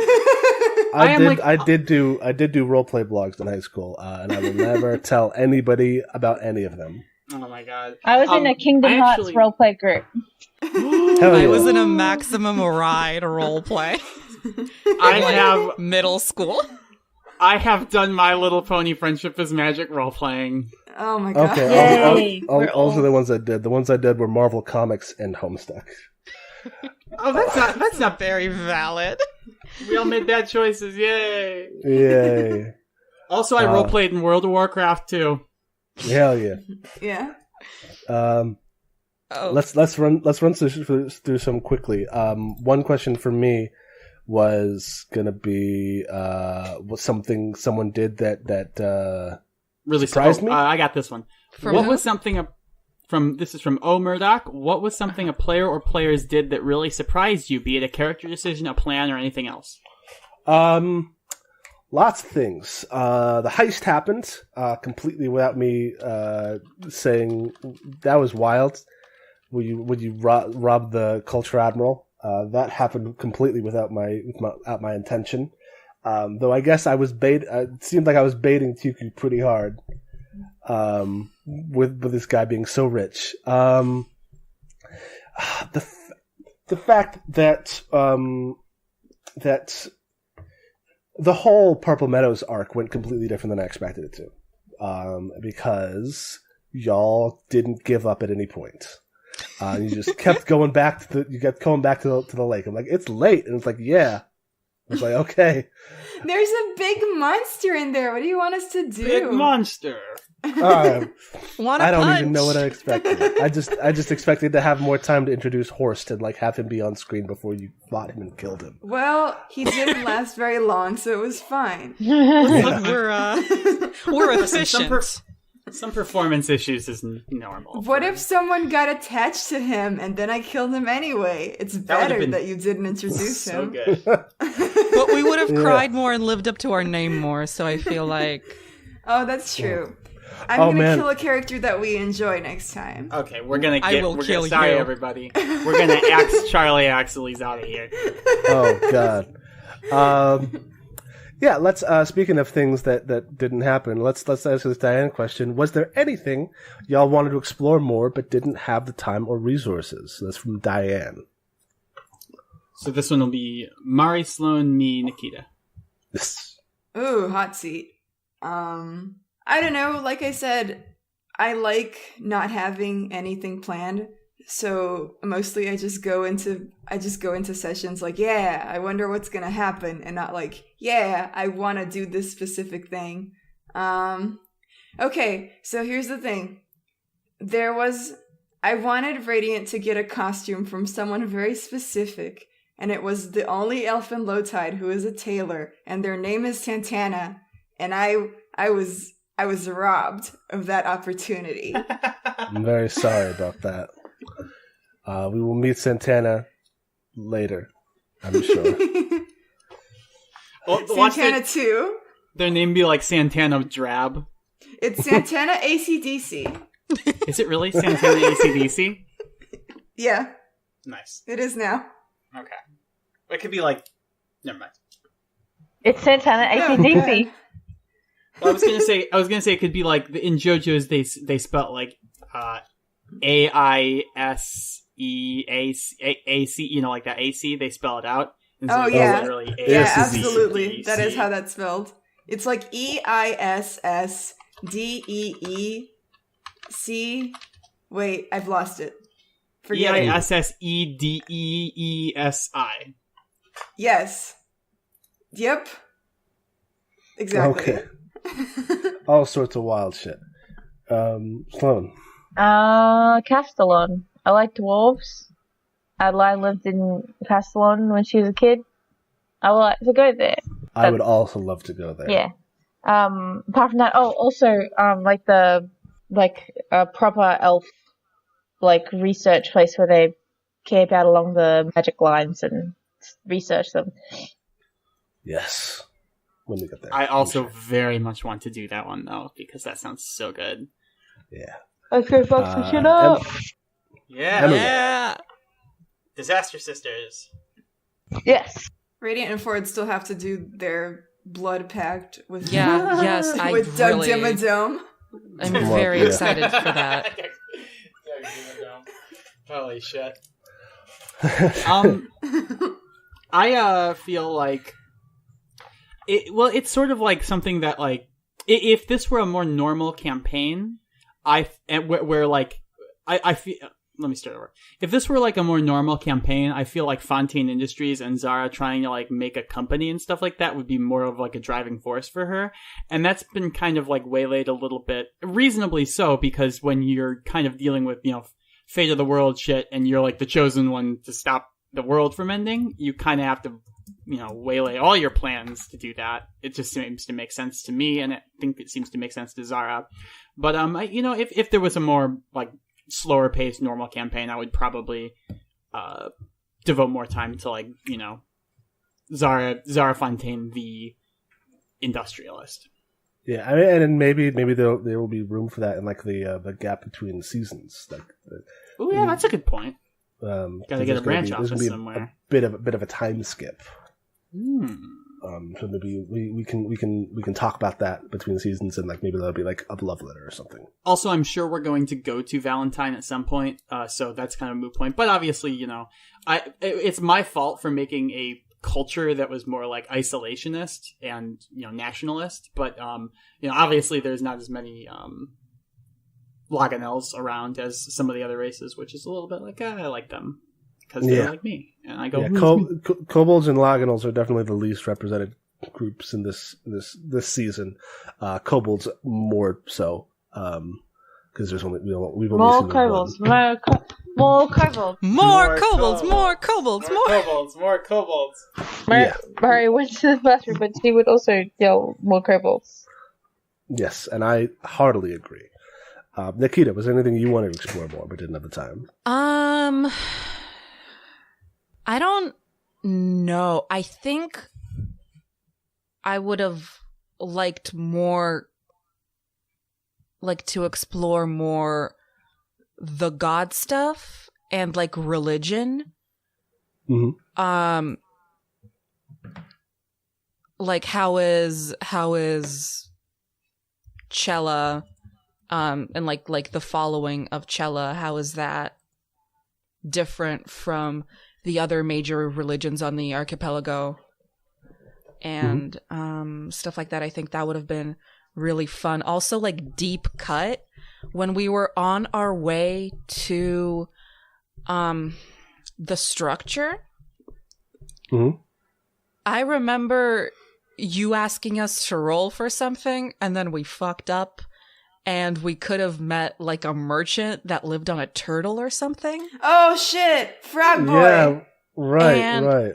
I wish we'd gotten to that, because that just seems just dope. That just seems fun. It's really nice of you to say that he asked us to roll something and not me to roll something, and I failed. We're all in this together, Mark. Generous. Yeah, that's so generous. I'm gonna try to have more rolls in general next season. More perilous journeys for sure. Because I think we did those a little. I did those a little strangely this season. As far as things that I wanted to explore more but didn't have the time or resources, all sorts of stuff. But a lot. specifically, one in particular, I would have loved to spend more time with the people on the Bastion, but that didn't really. You can't spend the whole time at home. You got to go places. You got to do things. All of the things that everyone else has already said, I really wanted to do. I wish Kingsley had more time on screen. I liked Kingsley a lot. He had a kind of a weird arc because the characters only saw the end of it. And I know that was a little confusing. But I liked him. I liked him in Lantern's Light. It's like a duo. Oh yeah, Lantern's Light at one point in the finale runs to find his swords and never shows up again. Is he okay? Yeah, no, he's totally fine. He's fucking fine. dead. No, he's not dead. He was fine. He's fine in heaven. In an imagined version of the finale, he would have helped fight Mr. Palm and Mr. Palm and Miss Fist. But there was a lot. I was throwing a lot of plates in the air, and some of them fell. As plates do. One question I want to get through from K-Throne is, I don't know if you spoke about it already, but what inspired you to do a mech kaiju fantasy theme for your game? It's a super cool and unique style that I haven't seen done in a long time. Escaflowne comes to mind, and I'm curious about how you came to it. Does anybody remember how we came to it? I want to know this too, because I think Emily and I weren't here for this. Yep, that's true. Yeah, I think I'm the only original. Yeah, y'all, getting this podcast off the ground was wild. There were a lot of cast changes beforehand as plans happened and lives happened. But I do love the cast that we have ended up with. Mari, do you remember how we came to this? If I remember it correctly, I pushed a lot for fantasy mechs because that was something that I was into at the time. Mm-hmm. We had a bunch of different options, but yes. What? I said yes. I said yes. We had a bunch of different options. Yeah, we had a bunch of different options. I think we were like the only ones who were more familiar with Dungeon World, so that was also like a hard sell for people at the time. I don't remember how we all like agreed to it. Well, so the secret origin of the fact that we did fantasy mechs was that we already did fantasy mechs. Yeah, true. Yes, that is correct. The Dungeons and Dragons game that we played before this podcast started, that Mari was in, another potential cast member was in, and some other friends were in. It was like a long-running Dungeons and Dragons campaign that I just introduced mechs into. There were these ancient celestial made, divinely made suits of armor that they found one of them. It was going to be this whole long campaign where they just went and found each one in turn, very kind of Gurren Lagann style. I hope mine was at the bottom of the ocean. Yeah. Oh, yours was going to be great. It was going to be like a cool ship mech. Nice. I played a paladin who was a pirate, by the way, like a big dragonborn lady. It was awesome for the listeners. Yeah, she was great. It was a really fun time. That arc, what I was a big fan of, was like a mega dungeon in this old dwarven mausoleum city dungeon. It was great. But yeah, so that was because we had already had that idea because that was a thing we were already doing, and then that campaign ended because of life stuff. And it was like, hey, what if we just did a podcast? And I asked some people, and that's how that was the very, very beginning of it. And so that is the original thing, and that's where the idea came from. The decision to do it came from everyone because everyone wanted to do it because it was a really cool idea. Yeah, I think the mech stuff.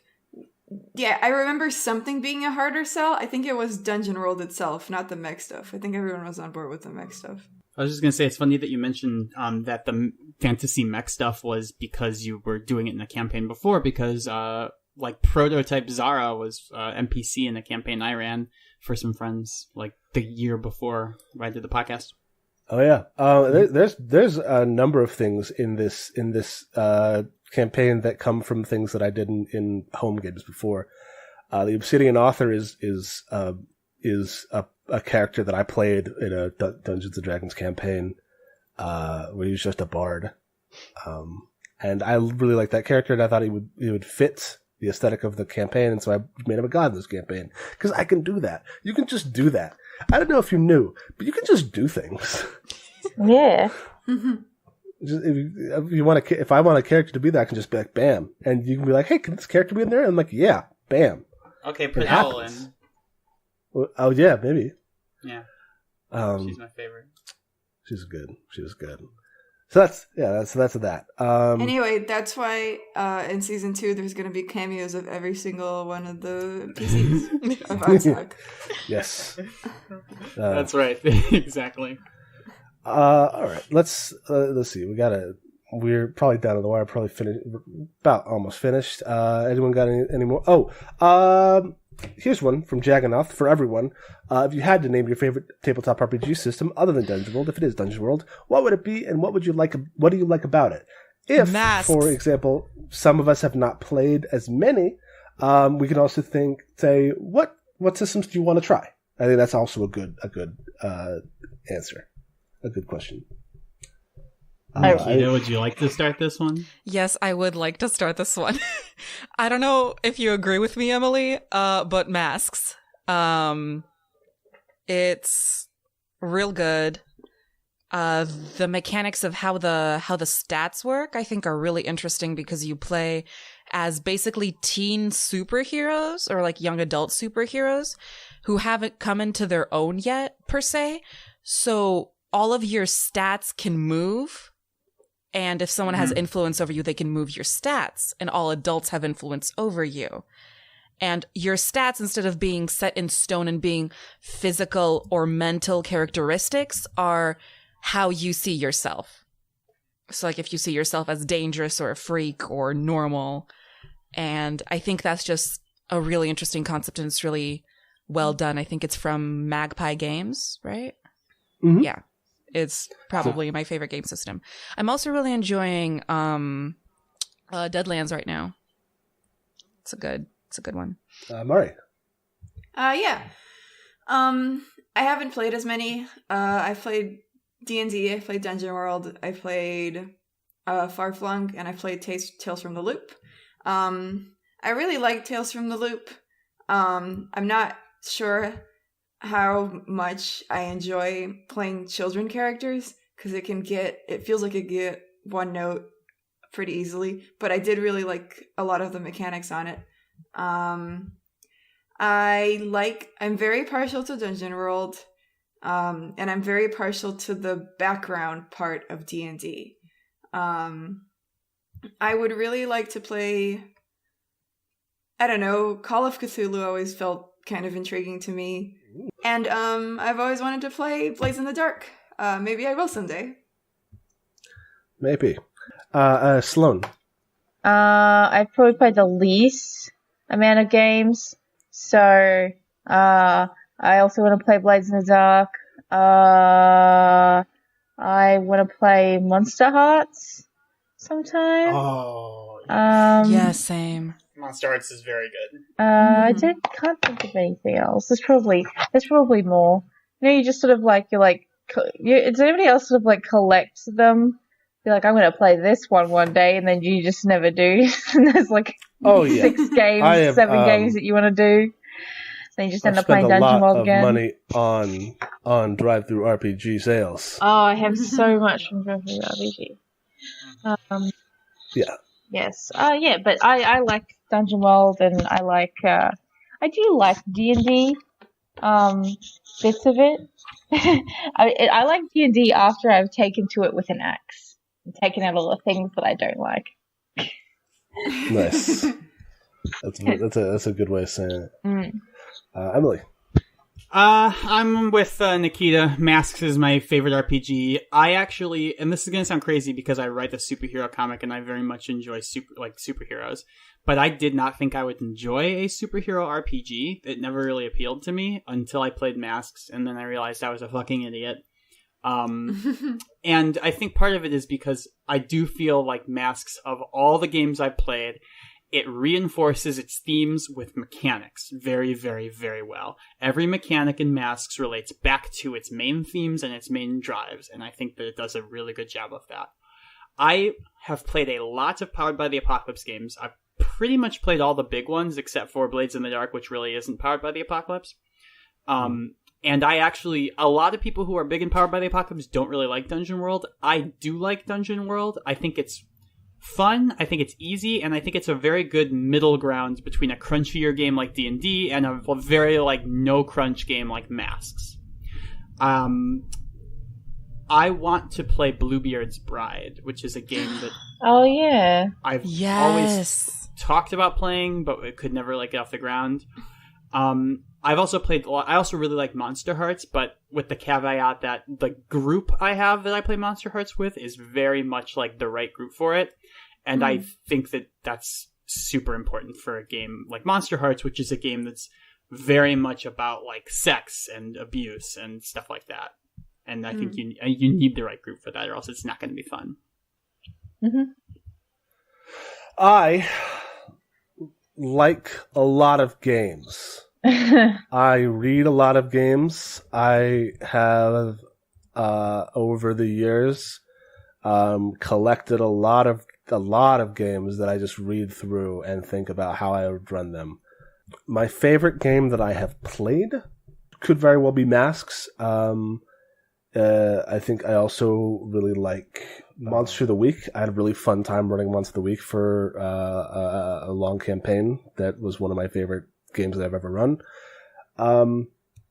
I would really like to play Stars Without Number. I would really like to run it. Stars Without Number is a old school revival style sci-fi RPG by Kevin Crawford. It is a very, very open-ended game with a lot of really neat GM tools where you can kind of procedurally generate all sorts of stuff by rolling through tables. It's got a really deep faction system. It's got rules for generating an entire star sector. And it is versatile in a way that you can do a whole lot with it. In the same vein, I also would really like to try Godbound, which is by the same author, where you play as demigods. And has some really interesting mechanics regarding how a divine being could affect the world with influence and other stuff that I really like. Also, I would really like to play. I'd like to play more of Tales from the Loop. I'd love to try Mutant Year Zero and Legacy: Life Among the Ruins, specifically Second Edition. Those games about rebuilding after like an apocalypse, I find really, really, really compelling. But again, like I could just run down, like I want to play 7th Sea. I want to play more Deadlands. I want to play Legend of the Five Rings, or at least try it out. City of Mist. City of Mist is intriguing. Yeah, Blades in the Dark. I ran a little bit. I would really love to play more of it. And Scumability, the sci-fi version of it. I ran World Wide Wrestling once. I would love to run it again, especially with people who were like bought into it. That's definitely a game that requires a bit of a buy-in, but is really fun if you have that. Lots. That's lots. Sorry, I went pretty long with that. I was just gonna say, I just remembered I backed a game on Kickstarter a million years ago called Good Society, and it's about like Leslie Jane Austen times. Yeah. Yes. Ooh, yes. It looks really fun and really cool. It's about like navigating like high society and romance and shit, and I love it. Hell yeah. I love the sound of it. I want to play it. Hell yeah. I actually just remembered another game I wanted to play. Which was I bought the starter kit, but I haven't really got a chance to read through it. But I'm in love with the concept. It's called I think it's called Pasión de las Pasiones, which is yes, I believe the Passion of the Passionate. I believe it's a game where you play as the characters in a Mexican soap opera while also playing a family watching the soap opera and reacting to it. And that just sounds super funny to me, and like a really good, like ripping good time. So that sounds fun. Nice. Yeah. So that's a whole lot of games. We're running down. We got a lot of these down. We have like almost all of these down. Yeah. What's left that you we should want do highlight? we should do the like specific character ones. There's like a couple at the bottom. Mm-hmm. Yes, which are Emily, which of Zara's gadgets is your favorite, and Nikita, which of Ford's boyfriends is your favorite? Thank you, Jagannath. Thank you, Jagannath. My favorite is pretty obvious. Oh, you know what? I actually have a quick question. Can anyone guess what my favorite is? Is it the freeze ray? Well, it's not a freeze ray. It's a cryogenic emitter glove. The freeze ray. But yes, my favorite is the cryogenic emitter glove, obviously, because I like that Zara has like a signature weapon almost, and I also like the fact that it isn't like a traditional like weapon. You know, it's not something that it feels sort of like. Oh boy, here's a deep dive. It feels sort of like a Dead Space kind of thing, where the original Dead Space was cool because like all your weapons were actually just like mining tools that were repurposed into weapons. And I feel like the cryogenic emitter glove was probably something like that, you know, something that wasn't really designed as a weapon but then became a weapon. And then other than that, because obviously there's always going to be a cryogenic emitter glove, I think my favorite like one-off gadget that probably won't be coming back was the personal defense suit, just because I thought it was like such a nerdy, dumb, cool idea to have like a, you know, Zara be able to do like, you know, kung fu. Yeah. Then Nikita, favorite boyfriend. Which one of Fort's boyfriends is my favorite? Kevin. Yes. Yeah. Maybe Calico though. But what about I wish I'd gotten, I think, more Pachari? interaction with Calico because I love Calico. I love how grumpy he is. Mm-hmm. But I love Kevin so much because I like that plot of, not exactly like exes getting back together, but like realizing you were wrong about someone, and like growing and changing over time. But Exes is really they're good. still, I love it. Exes is really good. Yeah, same. But yeah, I was gonna say something about right, the god Pachari. I first of all, I love him. Second of all, I think it's just like so beyond Ford to date a god. Like, I don't think that's even like... I'll date a god if you're too cowardly to do it. Yeah, honestly, yeah. I want to see, my secret ship is now become Radiant X King Valentine. Betrayed! Bad. Think about that. Oh my god, think about that where Radiant walks arm in arm with King Valentine. Radiant's like, Zara, now I'm your dad. Call me father. Yeah, he's dead. Woogie. Why so formal? Why is it father? Call me daddy. Daddy Radiant. Daddy Radiant. Worse.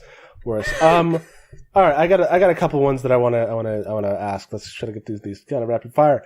From Diane, what was your most interesting character moment as the person playing that character? Or, because I don't know if this is better wording, what was the most interesting / fun thing you had your character do? I think this one should be Sloan, me, Nikita, Mari. Okay. The most interesting. Who asked this? Where I wanted to read it. Right, never mind. I found Diane. it. Okay. I really liked. It was early on, and we were coming up to the island, the Bastion, and Zach was talking about the big, like where it looks like somebody's cut out of the island, like the just big flat. What is it? What does the island look like again? It's been a while since I've thought about the actual physical description of the Bastion. Well, it's the docks. The docks look like somebody took a delete tool and just carved out a square. And I had to do a roll to like or I had to do like a bard thing where I had to say a song, like why I knew stuff about it, and I come up with a title for the song that I thought I was like proud of at the time, and I liked it, and everyone else seemed to like it. And it was the Giant's Mirror. Yeah, the Giant's Mirror. Yeah. I really liked that. It was good. Also, the time when Good. everyone was trying to like, I'm gonna climb this wall, and then there was guns, and Ambrose yelled at me. That was also pretty good. Yes, the gun wall. Ambrose was disappointed in me because I was bad at stuff. Yeah, I guess that's kind of been his thing, isn't it? It's like, be better at your job. Yeah. Oh, also the time where I had to go on a date with Daria, and everyone was screaming at me the whole time. Just to sort of echo company. That was my favorite. That was favorite, yeah. That was fun. All right. Very good. Emily. Highlights. The heist was super fun. I enjoyed that because it was very like misadventurous. I feel like Zara's relationship with Nemo has been some of my favorite parts. My favorite single decision was the this conspiracy that Zara and Ford have where they have the evil rock that we're not telling anyone about, because you bet your ass that's going to come up in season whatever. Oh yeah. Yeah. And then and then Zara and Wayland. Zara and Wayland. Which is not what I expected. I'm not gonna lie to you. Didn't expect. I expected a more like odd couple. If Zara was gonna have a significant other, I expected something more of like an. I'm mourning my ship for Zara, which is Zara and the elf. Oh my! Well, here's the thing: Artemis. is that Zara has two hands. So it doesn't have to be like Zara this. can make more hands. Yeah, that's true. I could always create like more arms and stuff. And then my secret. Well, since we're talking about it, my secret like ship that won't happen, but like that I thought about a lot while we were playing was Zara and Nemo. Ooh. Yeah. Yeah, that was before the reveal. Yeah. That was before the reveal. A little too old for me. No, also you are his aunt? That's true. Hey, look. Grandmother, first of all, and second of all, that was not me. Okay. That's not me. But also, it's moot. It's a moot point. It's not gonna happen now. Good. Nikita. I gotta say, I really liked Not Her, She Can Choke. I think that was really, really fun. And the lay on hands thing, I almost like went and like had to just like lie down on the floor for a little bit because I was very excited. Oh, I can't do lay on hands anymore. I'm so disappointed. No, you can electrocute people though. Nice. Which is better. Better. It's healing in a way. It's the opposite of lay on hands. Yeah. You don't have to heal them if they're dead, is the thing. Problem solved. So Radiant. Mara, is what's your Nikita done? favorite Radiant moment? I mean, I also really like the scene with Kevin at the end, and that's it. Nice. Those are my things. I enjoyed killing a man in cold blood. I kind of just liked every single time Radiant got real extra about killing an enemy, like that time that he stepped on the eye of the big skeleton, and that time he stepped on the head of the big thing, and the time he usually steps on things and it's usually gross, but that's how I do, you know. Radiant's like, I'm big now, I can step on things. He likes to be tall. He likes to be tall. Oh, I had another one, and I'm blanking on it. I did really like Blood Pact with Doug Dimmadome. I thought that was very fun. I'm excited for that to pay off in some way. And I liked rejecting Chella. That was fun. That was a fun thing to do. Yeah, but I mean, he did the grin thing. So, like, how much did you actually reject him? Right? How much do you think you actually disappointed him? Well, I'm not a paladin anymore, so maybe a little bit. But I'll get him. I'm gonna get him. Yes. You're gonna get him. Get him. He's waiting. Get him.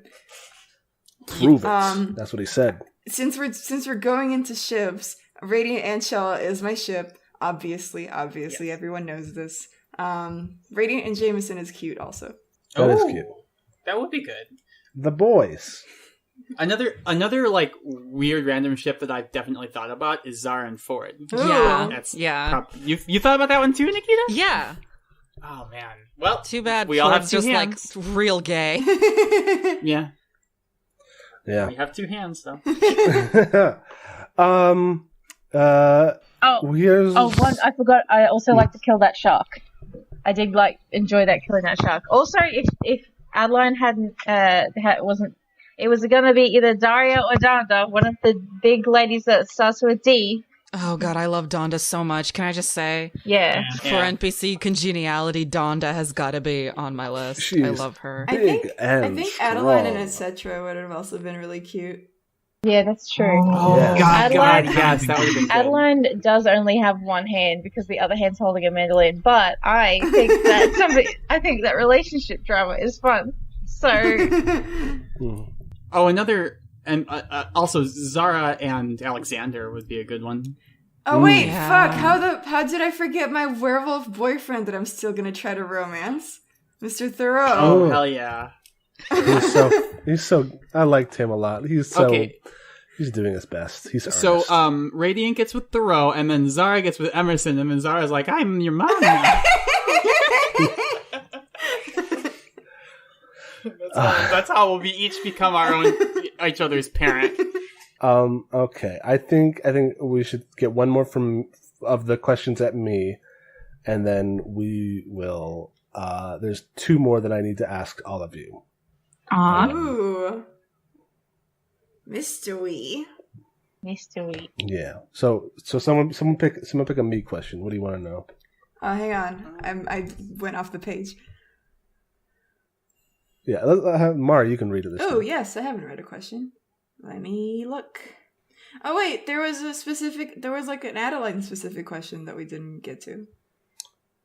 Yeah, the one with Adeline being a bard. We can do that one first. So, silly question, but with Adeline being a bard, are there ever moments where you will all have to fight the temptation to make up a song? Then there was one that was, does Adeline have a particular musical genre? We answer that in Yes. question. Southern Gothic. If I wish that the Giant's Mirror was a real song. I wish that I could make music. I would make that one. Yeah, but with lyrics. I wish that it was a full, Just song put with some steez on that. some what? Some steez on that. Some style. Never mind. Style and ease. Yes. Am I still doing the Zach one? Yes. Yes. Okay, so I pick this one from Sorbet. Sorbet? What was your inspiration for the sea creature monsters? Parentheses, love those so much. And gods, love them even more. Also, why do all the gods have stars above their head? And I asked this one because I didn't notice. Wait, what? They do. Pachari has a star floating above his head. So does Tirianthe. Chella has one. I forgot to say it in the episode, but he does have a star burning above his head. That might be why I didn't notice, because one of them broke the pattern. Yes, and that was my bad. Like in Hellboy, when he gets the horns come out the whole time. Yeah, and he has the fire that floats between them. The fire on his head. Yes. When he's like an Amon Rama form. It's that, but except it's not fire, it's a star. Nice. Cool. Yes. So first part of the question. What was my inspiration for the sea creature monsters? I looked at some sea creatures. I looked at some fish. Have you ever seen a squid? They're fucking weird, man. I want to know the inspiration for the beach ball one specifically. Beach ball one, I actually said that in the episode. It was Gibble. Yeah. Pokemon. Okay. I thought you were joking. It was Gibble, but with longer legs. Yeah. No, that was where the idea came from. The hand shark was I wanted to show that they were creatures that had been mutated. And I thought a shark with legs was like a cool way of doing that. The crabs, I had seen, crabs I think came from Devil May Cry. There's some crab enemies in Devil May Cry that are gross and weird that I love. So I put those in. And I just thought, man, there should be more fish monsters. There should be more crustacean monsters specifically. I think that works really well. You know, crustaceans are weird looking anyway, so if you scale them up and give them more blades, it's like, yeah. Inspiration for gods. Gods come from needs of the people, and they come from the personification of forces. So, Amatine is the sun. Chela is storms. Tirianthe is the moon. They are personifications of those forces. They are connected to those forces. Versus Pachari. He was born of need. They needed, after the collapse of the Empire of Cats, the country was in disarray. People were starving on the streets. They needed someone who could feed them. And so the god of hospitality came out. Valentine, me and Emily have some things. Part of Valentine's apotheosis came from his need to protect his people and for there to be a ruler of the people who could protect them.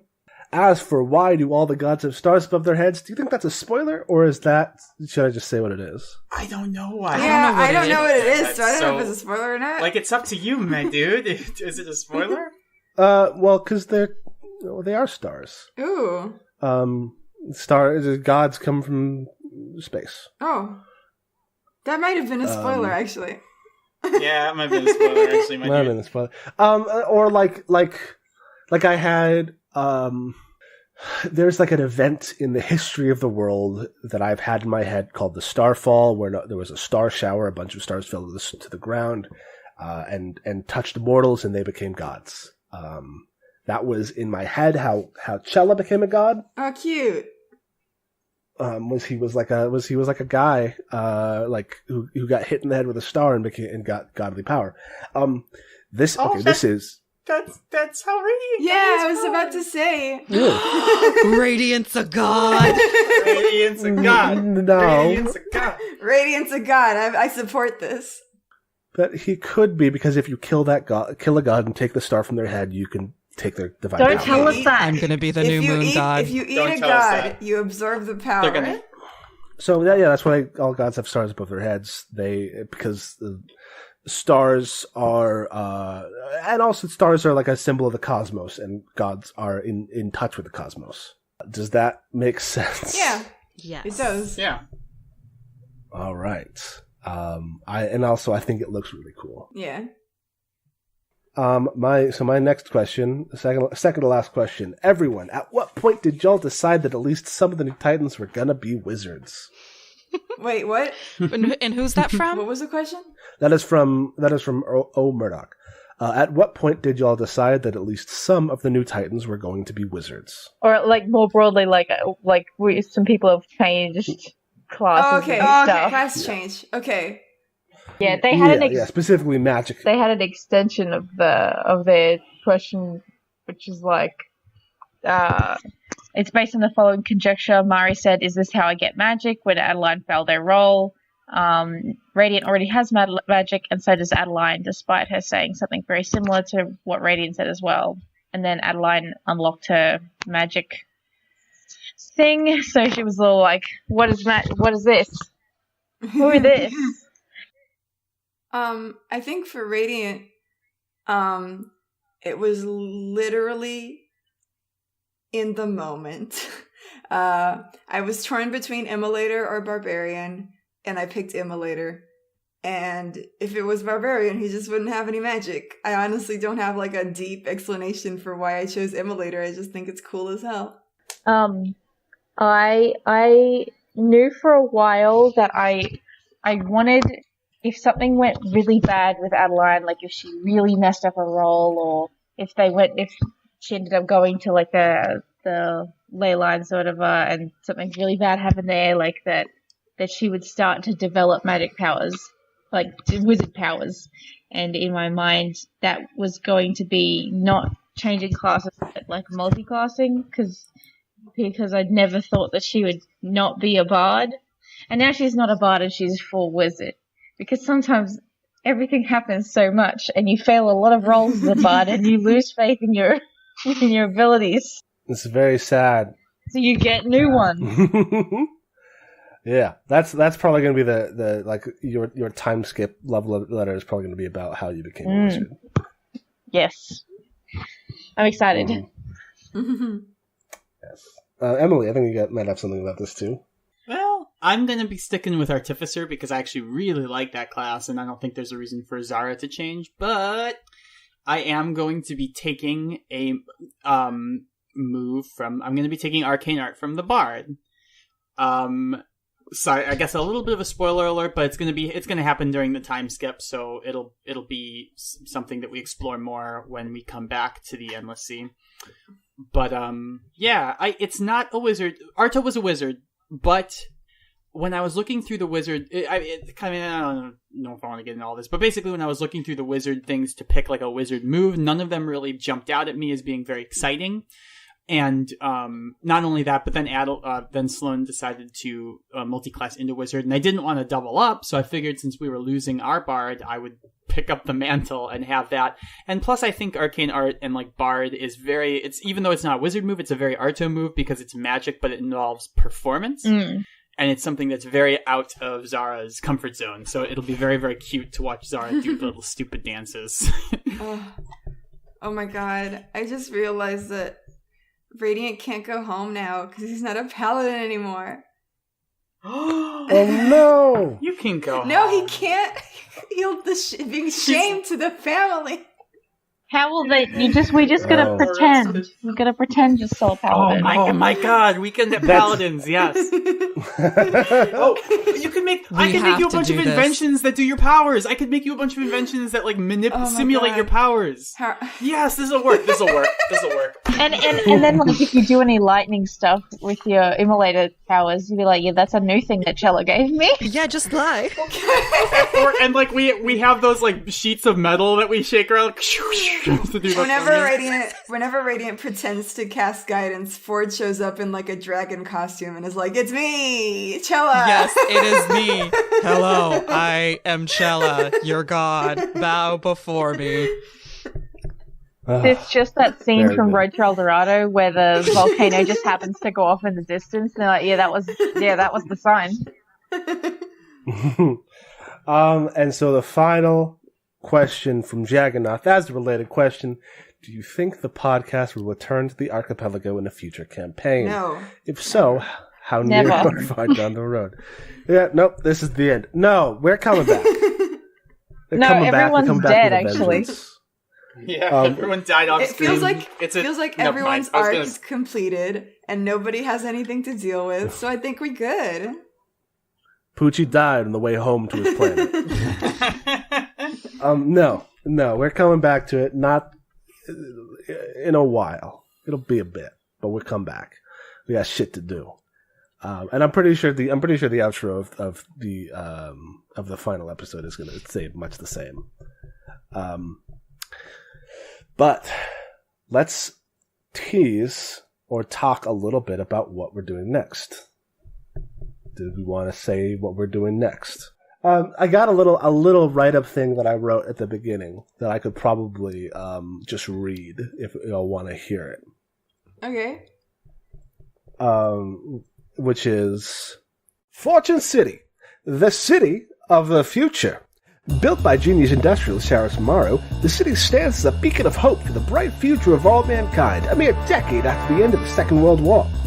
Of course, not all is as it seems. Just beneath the gleaming and futuristic facade, there teems a surging vein of organized crime, political corruption, and supernatural oddity in this magnum opus of a metropolis.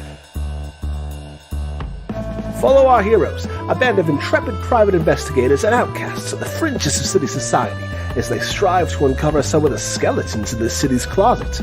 Mystery, action, and the occult await you in Third Eye Investigations, a Roll Dice and Cry production.